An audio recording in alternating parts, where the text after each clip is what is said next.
Wednesday, March 1st, 1944. Dear Kitty, my own affairs have been pushed into the background by a burglary. I'm becoming boring with all my burglars, but what can I do? They seem to take such a delight in honoring Cohen and Company with their visits. The burglary is much more complicated than the one in July 1943.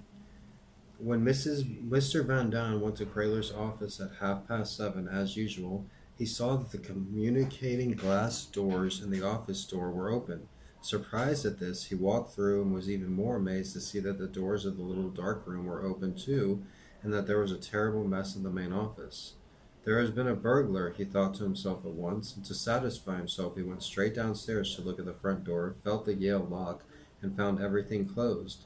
Oh, then, both Peter and Ellie must have been very slack this evening, he decided.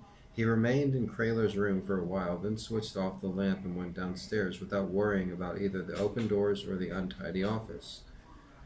The morning Peter knocked at our door early and came with not so pleasant news from the door was wide open. He also told us that the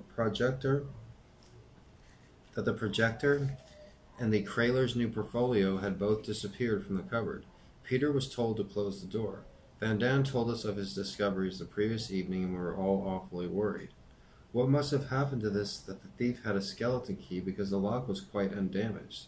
He must have crept into the house quite early and closed the door behind him, hidden himself when disturbed by Mr. Van Daan, and when he departed fled with his spoils, leaving the door open in his haste. Who can have our key? Why didn't the thief go to the warehouse? Might it be one of our own warehousemen, and would be perhaps to betray us, since he certainly heard Van Daan and perhaps even saw him?